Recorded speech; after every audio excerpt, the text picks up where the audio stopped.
Nós temos visto várias coisas, até os desigrejados. É uma onda muito forte agora de desigrejados. Gente que não congrega em lugar nenhum, porque acha que é templo do Espírito Santo e que pode orar no secreto do seu quarto. A Bíblia diz que entra no seu quarto em secreto e o Deus que te vê em secreto te recompensará. E você é templo do Espírito Santo, então pronto, não precisa congregar num salão, numa casa de oração. E dizem isso com a ideia de que a salvação é individual. E se a salvação é individual, eu sou templo e morada, habitação de Deus. E se a minha oração ela é ouvida no secreto, para que eu preciso vir a um templo, me juntar a pessoas para congregar? Então aí, com essa teoria, formou aí o grupo dos desigrejados na internet. Então, nós não pastoreamos sozinhos. Junto conosco, pastoreando e pregando, tem mais uns 20 ou 30 do YouTube que você ouve. Aí, então todo pastor não está só, tem mais os pastores do YouTube. Aí você ouve aí mensagens de todo tipo, televisão, YouTube, tira as conclusões que quer. E esse tem sido o problema da nossa geração. Tem tido muita informação, mas tem tido pouca revelação. Está sendo informado de tudo, mas revelação de Deus tem bem pouco. E a igreja não se move por informação, se move por revelação da palavra de Deus. Amém? E é dentro disso que Deus falou comigo, dentro dessa ideia de que a salvação é individual, sim, mas o céu é coletivo. Amém? A salvação é individual, no que tange a responsabilidade que você tem para com o evangelho que você aceitou. Mas o céu é coletivo. Para onde você vai, você não vai só. E se você chegar no céu sozinho, o céu deixa de ser céu para alguém. Se você chegar no céu sozinho, alguém vai ficar sem conhecer o céu por sua causa. O céu é coletivo, irmão. A ideia da eternidade ela é coletiva, é uma família, Pai, Filho e Espírito Santo habitando em nós. Então existem várias figuras que às vezes, até mesmo de forma obscura, desde o Antigo Testamento até o Novo, que ela foi se revelando de forma progressiva a nós.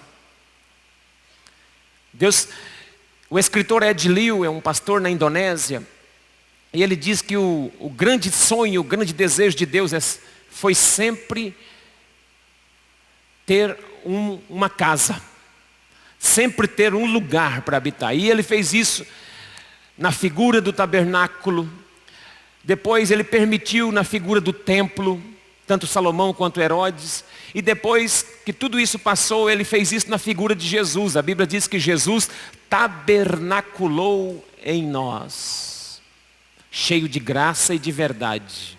Até ele encontrar você como morada dele, ele permitiu que as instituições, os monumentos, as catedrais, os lugares, ele permite até hoje para a gente congregar. Mas de fato isso não é o templo, isso é a casa de oração. O templo é você. Ele já encontrou morada em você. Você é a igreja mesmo de Jesus. Então o desafio de Deus e o sonho de Deus sempre foi ter um lugar para que Ele possa habitar, morar. E esse lugar é você. Alguns já cantaram dizendo que isso é a casa favorita de Deus. Tinha uma música antiga? Tem. Eu quero ser um lugar onde você gosta de estar. Eu quero ser tua casa favorita. Quero ser o teu altar. É assim.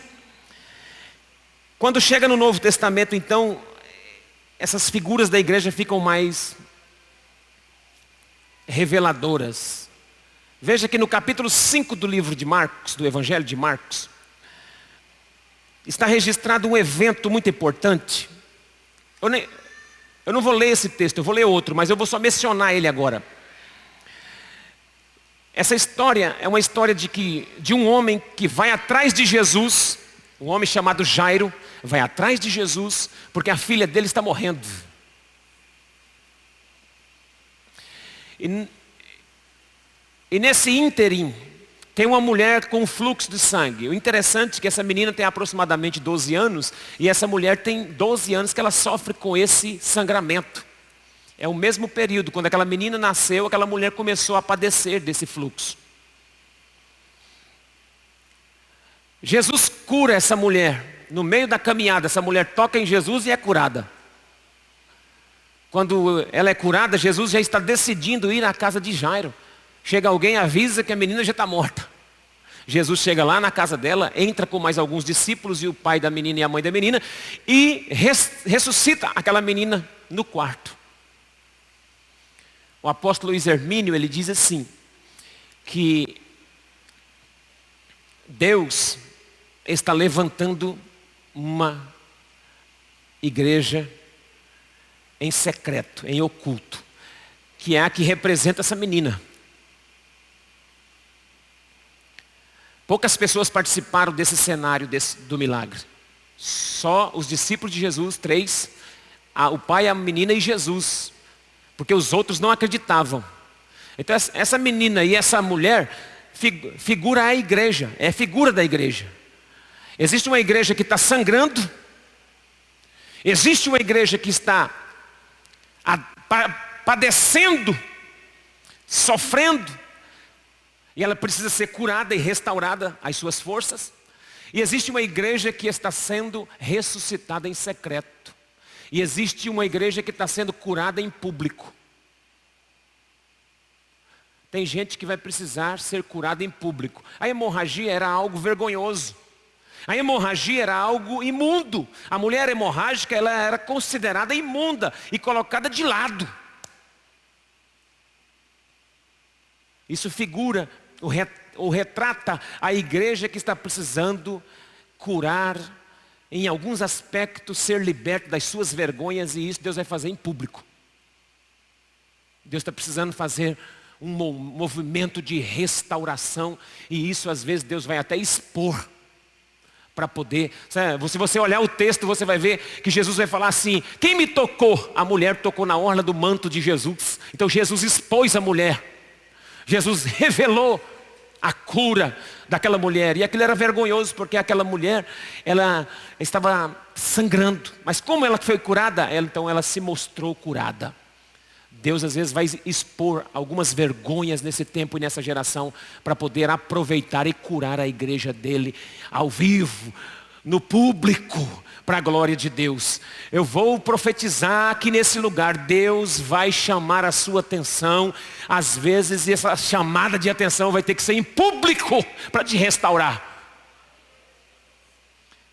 Mas ao mesmo tempo Deus está levantando uma geração no secreto. Tem gente vindo aí que você não sabe. Tem pessoas sendo levantadas no poder da ressurreição. É uma igreja nova, é uma geração nova de gente que está no quarto, de gente que está no secreto, que está no anonimato, mas que é figura de uma igreja que está se levantando no poder da ressurreição, no poder do milagre, para operar nesse tempo para a glória de Deus. Isso são figuras da igreja. São figuras. A igreja é conhecida como noiva, a igreja é conhecida como reino, a igreja é conhecida como casa, como edifício, a igreja ela é conhecida como templo, corpo de Cristo, casa de Deus, casa de oração. Nós recebemos esses nomes. A igreja, ela tem a sua nomenclatura, ela tem as suas figuras. É bom entendermos isso, porque senão a gente fica pensando que a igreja é esse prédio aqui, ó.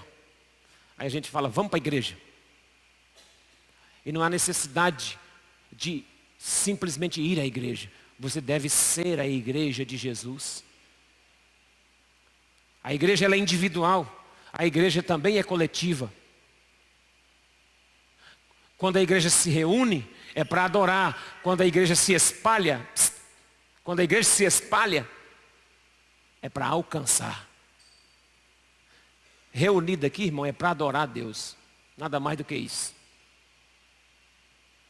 Quando você se reúne, é para salmodiar, para cantar, adorar o Senhor. E quando você se espalha, é para alcançar alguém para Jesus. Esse é o papel simples da igreja. A função simples da igreja. A igreja é corpo santo tirado da cruz. Assim como Deus fez com que Adão caísse num profundo sono lá no Éden, e do seu lado arrancou a Eva, Deus fez Jesus de Nazaré ir para a cruz. O soldado abre o seu lado, e do lado de Jesus ele arranca a igreja. A Eva lá no jardim foi arrancada do lado de Adão. Jesus é o segundo Adão. E do lado do segundo Adão foi arrancado a igreja. Aleluia. Você foi arrancado de dentro de Jesus. Você é muito mais do que um ajuntamento de pessoas, um agrupamento de pessoas que dá glória a Deus e aleluia, e que tem alguns chavões evangélicos. Porque a gente arruma tantas coisas, tanta conversa, tantos chavões evangélicos, né?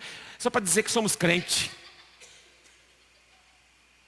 Por exemplo, isso aqui é conversa de quem? Por exemplo, está queimado, está amarrado, está repreendido. Ou glória, ou varão. Esse aí é o nosso idioma, esse é o nosso dicionário. As nossas palavras. Está queimando, está pegando fogo, está não sei o quê, cada um tem uma. Um dia um irmão falou para mim, eu estava meio nervoso, o irmão falou, não pastor, fica na relva. Ó, que legal, fica na relva. Fica na relva. Eu entendi que era para eu ficar tranquilo. Mas ser igreja é muito mais do que aprender alguns versículos bíblicos e ter alguns chavões evangélicos. É muito mais do que congregar uma vez ou duas por semana ou na célula. Ser igreja é ter a ideia de que nós somos o corpo santo tirado da cruz. A Bíblia, o Novo Testamento também traz a ideia, nessa construção desse lugar que Deus quer para habitar, que Deus fez uma casa, nós somos uma casa para o Pai. No livro do Ed Liu, Uma Casa para Deus, edificando uma casa para Deus, ele diz que nós somos uma casa para o Pai, um corpo para o Filho e um templo para o Espírito.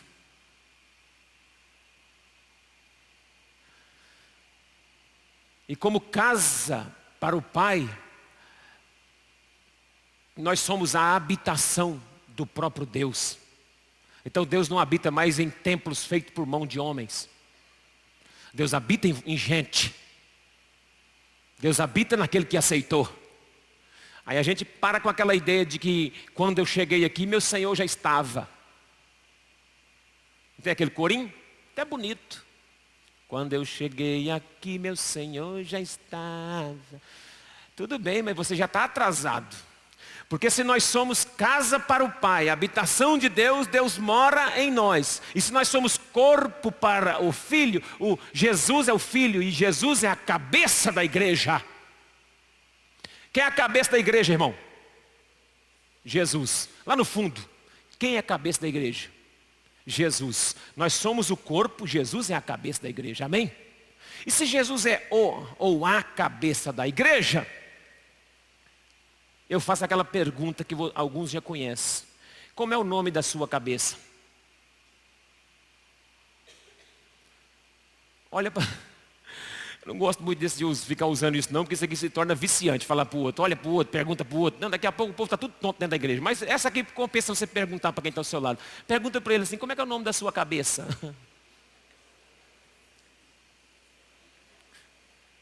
Irmão, seu corpo tem uma identidade, a sua cabeça tem outra. Eu me chamo Pedro. A minha cabeça também se chama Pedro. Ou tem alguém aqui que o corpo tem um nome e a cabeça é outro? Hã? Se o seu corpo tem um nome e é impossível a sua cabeça ser dissociada do seu corpo, Se nós somos o corpo de Cristo, Cristo é a nossa cabeça, então nós somos pequenos cristos, nós somos as miniaturas de Cristo, cristãos, representante direto de Deus, a igreja do Senhor, o corpo vivo, santo, tirado da cruz. Cristo é a nossa cabeça. Então, irmão, quando eu cheguei aqui, a minha cabeça chegou também. Ou você vai para o culto e a sua cabeça fica tomando banho. Ou a sua cabeça chega primeiro. Porque geralmente a cabeça das irmãs, elas atrasam um pouco. Por causa da chapinha, por causa da escovinha. Então elas atrasam um pouco, mas o corpo vem.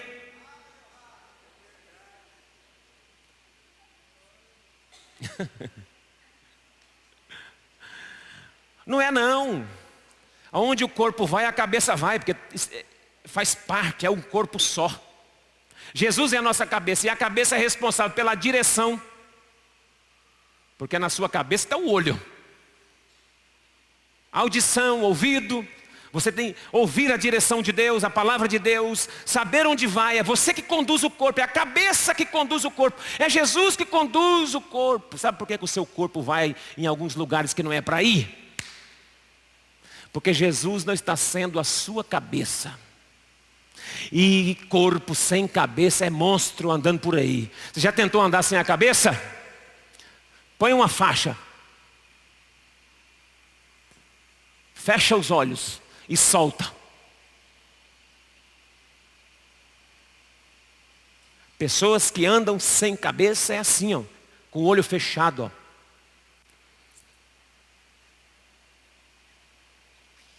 Elas andam assim, está cheio de crente andando assim.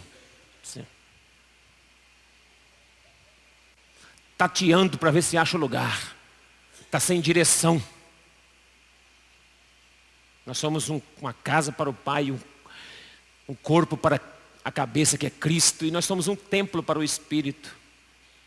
E o templo, as pedras são encontradas, as pedras são entalhadas, as pedras são encaixadas. Encontradas as pedras, elas foram entalhadas, depois foram encaixadas. Se você não está encontrado, entalhado e encaixado no propósito, você vai para qualquer lugar, todo mundo te leva. Você é pedra solta, você rola ribeiro abaixo, a água te leva. Se você é pedra solta. Agora, se você é pedra no edifício de Deus, se você é pedra encaixada no propósito de Deus, você não sai rolando água abaixo, não, irmão. Rio abaixo, cachoeira abaixo. Você permanece firme aonde Deus te chamou. Você permanece sendo igreja aonde Deus te plantou. Amém? Você é templo do Espírito Santo. Então, pensando sobre isso, Deus colocou um texto no meu coração, que está em Mateus capítulo 3, no verso de número 13. Mateus, lá no texto do batismo de Jesus.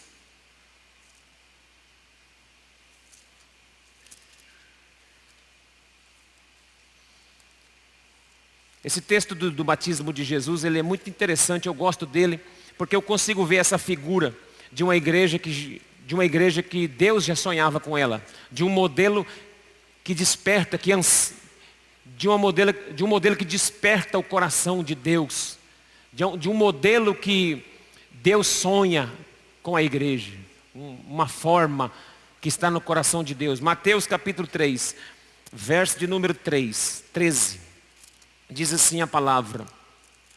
Quem encontrou aí, diga glória a Deus. Podemos ler?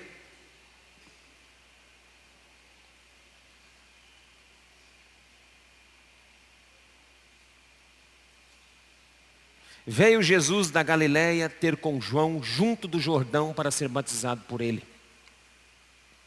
Ele, porém, o dissuadia dizendo: eu é que preciso ser batizado por ti e tu vens a mim? Mas Jesus lhe respondeu: deixa por enquanto, porque assim nos convém cumprir toda a justiça. Então ele o admitiu.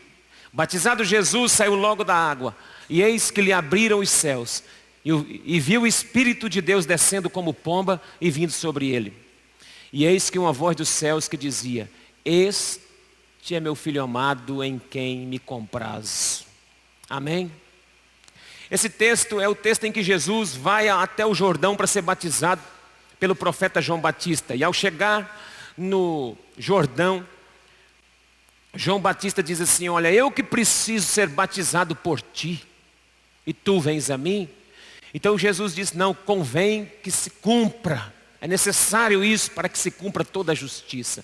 Então João decide batizar Jesus, e Jesus entra na água, mergulha, e quando sai, a Bíblia está dizendo que o Espírito Santo, na forma de uma pomba, pousa sobre Jesus, o Espírito Santo, e ouve-se uma voz do céu, dizendo: este é meu filho amado em quem tenho muito prazer. O céu falou nesse dia, o Espírito Santo estava ali, e Jesus estava se batizando. E isso aqui é uma figura da igreja. É uma figura da igreja que Deus sonha. É uma figura da igreja que Deus anseia. A figura de uma igreja, quero fazer 3 destaques. Primeiro, o primeiro destaque é a figura de uma igreja que Jesus está presente. Que Jesus congrega nela, que Jesus faz questão de participar. Terrível seria nós congregarmos aqui e Jesus não. Conta uma história de um homem simples da roça, que ele foi até um templo muito chique de uma cidade grande. A igreja tinha muitos empresários, muita gente da sociedade, muita gente boa de situação, povo chique, povo rico, abençoado, uma igreja superlotada, uma igreja muito linda. E aquele homem chegou simples da roça com a sua botina e perguntou, e começou a congregar uns dias e percebeu que algumas pessoas o rejeitavam pela forma simples dele viver. As roupas simples, o jeito dele se vestir. E algumas pessoas desfaziam daquele homem. E aquele homem foi procurar o pastor e disse: pastor, eu já estou aqui há alguns dias, congregando aqui, e eu gostaria de ficar com vocês. Mas eu estou percebendo que tem algumas pessoas que têm alguma barreira pelo fato de eu ser simples. Eu sou roceiro, pastor. Eu sou assim. O pastor falou: vamos orar, irmão. Né? Se Deus falar para você congregar, você continua congregando, independente do que os irmãos estão pensando ou não. Mas se Deus falar para você não congregar, irmão, não congrega, porque aqui é uma igreja que tem um nível um pouco mais alto, né? Se Deus falar para o irmão não congregar, o irmão vai procurar outra igreja que tem o nível do irmão. Até o pastor não estava muito contente com ele, não. E ele foi orar. Depois de algum tempo ele volta e conversa com o pastor e diz: pastor, orei, falei com Deus. Deus falou que não é para congregar aqui não. Aí ele falou: tá vendo, irmão, até Deus. O pastor falou: até Deus concorda com os irmãos aí, comigo, né? Ele falou: não, Deus falou comigo que eu não preciso congregar aqui não, porque Jesus não congrega aqui. E se Jesus não congrega aqui, eu não posso congregar. Há uma igreja no Apocalipse, na lista das 7 igrejas, das cartas que foram enviadas, a de Laodiceia, no capítulo 3, no verso 20, a Bíblia diz: eis que estou à porta e bato. Jesus dizendo que está lá fora, na porta da igreja, batendo. Se alguém aí de dentro ouvir a minha voz, eu entrarei e cearei. Abrir a porta, eu entrarei em sua casa, cearei com ele e ele comigo. Essa ideia aqui é muito mais do que uma ideia evangelística, é uma ideia de Jesus fora da igreja, o povo louvando e adorando, fazendo barulho aqui dentro, Jesus batendo, querendo entrar e o povo não deixa.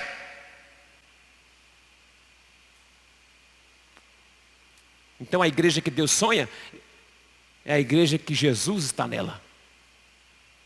A igreja que mexe com o coração do Pai é a igreja que Jesus participa. Veja, Jesus Cristo fez questão de participar do ministério de João Batista. Jesus se submete ao comando do Pai na questão do batismo. Jesus se submete ao ministério de João, que é um ministério que vai durar para sempre. É uma ordenança da igreja batizar. E Jesus se submete a essa ordenança, porque Jesus queria participar desse primeiro momento, da ideia de Deus que era ter uma igreja vitoriosa na terra. Jesus participa do batismo.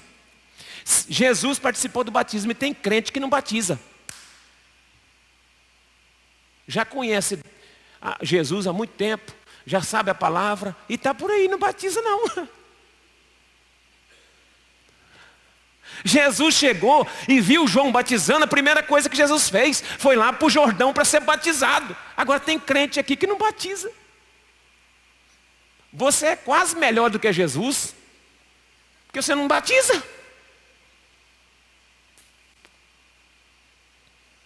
Dá uma glória a Deus para eu ouvir se você está vivo aí ou não. Jesus se dispôs, predispôs, quis participar do modelo de Deus para a igreja. Se submeteu ao ministério de João. Se submeta, irmão, ao ministério da igreja, às ordenanças de Deus para a igreja. Se submeta ao comando, ao trabalho, ao andar da igreja, ao movimentar da igreja. Esse é o primeiro destaque que eu quero fazer dessas figuras de igreja. Segundo destaque é que o Espírito Santo se manifestou de forma visível e palpável.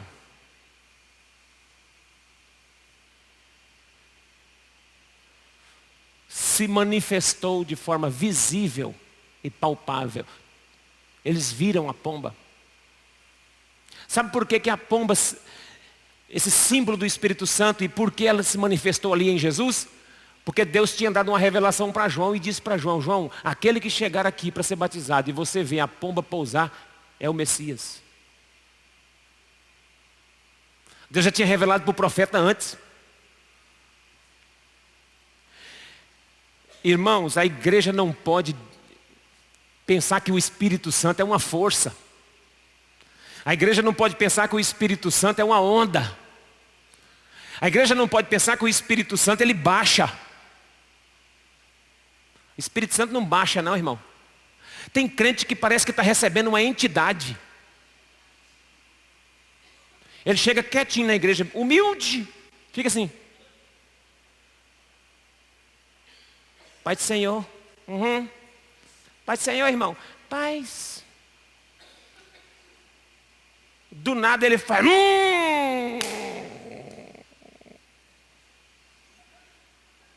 Ué, irmão, o que foi? Está passando mal? Irmão, eu creio nos mistérios, creio nos dons, creio na revelação da palavra, creio no poder de Deus, creio na manifestação palpável e audível do Espírito Santo. Agora, o Espírito Santo não é isso. O Espírito Santo, nós precisamos ter uma experiência com Ele. João teve a experiência, Jesus teve uma experiência, todos viram a manifestação do Espírito no meio da igreja. Isso não é privilégio de alguns, não, isso já é disponível para a igreja. Deus já entregou esse mistério para a igreja, o Espírito Santo é para todos. Você pode orar em outras línguas, pode falar, pode, sim, mas isso aí não é uma onda que vem de vez em quando e vai e volta, não, não. Você é uma pessoa que pode orar no Espírito o dia todo. Quanto mais você orar no Espírito o dia todo, mais fortalecido você fica. Menos pecado você comete. Quanto mais você ora no Espírito, menos pecado você comete. É a presença palpável, visível do Espírito na sua vida. É você o portador desse Espírito Santo. O Espírito Santo está se movimentando através de você. Quando você gesticula, quando você anda, quando você compra, quando você paga, quando você fala, quando você ora, quando você chora, quando você canta, quando você cumprimenta. Agora, quando você é estúpida, quando você é estúpido, quando você é arrogante, aonde está o Espírito Santo nessa hora? O Espírito Santo é cavalheiro, não é estúpido, ele é um senhor cavalheiro, um ordeiro, não é baderneiro. O Espírito Santo é Deus, está entre nós, nós somos os portadores, nós somos o templo desse Espírito, nós é que carregamos o Espírito. Ó, irmão, você não sabe, você não está entendendo o mistério, não, é você que carrega o Espírito Santo na terra. Deus te deu e me deu a oportunidade de ser portador do Espírito. Ele pousou sobre Jesus e ele pousou sobre a igreja e está aqui. Ele já está em você. Ele pousou e ficou. Ele não vai sair mais. Ele não vem e vai. Um dia, a busca do Espírito Santo. Hoje eu estou cheio. Ai, não, amanhã eu estou vazio. Não. Espírito Santo é continuidade. Espírito Santo é manifestação direta. Não tem esse negócio de um dia o diabo está agindo na sua vida, no outro dia o Espírito Santo está agindo. Não. Ele já veio definitivamente para você. Ele já está em você. Isso aí é da igreja. É nosso. O Espírito Santo que comanda e deve comandar a sua vida e a minha. Quem está me entendendo, dá uma glória a Deus. E por último, o pai falou. Jesus entrou nessa igreja e congregou. O Espírito Santo se manifestou. Nossos cultos tem que ser uma manifestação pura do Espírito Santo. Lá na sua casa, o Espírito Santo tem que manifestar através de você, irmã. Ô irmão, ô meu querido, olha para mim aqui. Ô varão, o Espírito Santo tem que manifestar na sua vida. Você já é o templo do Espírito Santo. O Espírito Santo tem que manifestar na sua vida. Que Espírito que está manifestando em você?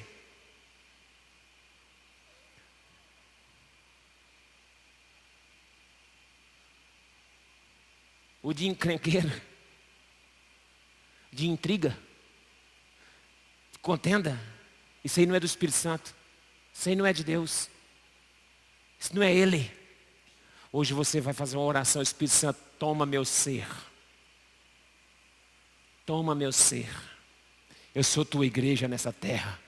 Enche-me, enche-me. Eu vou rápido, para a gente dar tempo aqui orar com vocês. Por último, o pai falou, a Bíblia diz que uma voz do céu disse, esse é meu filho. Esse é meu filho. Eu me alegro nele. Uma igreja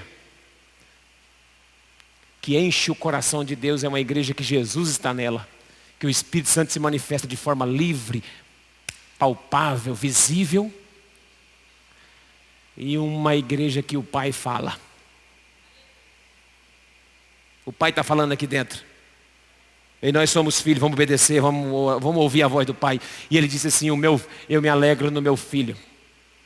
Todas as vezes que a igreja anda debaixo de obediência de Jesus, o Pai está feliz. Todas as vezes que o corpo obedece o comando da cabeça e anda, o Pai fica feliz. Eu estou feliz, eu me alegro. Eu me alegro. Aleluia.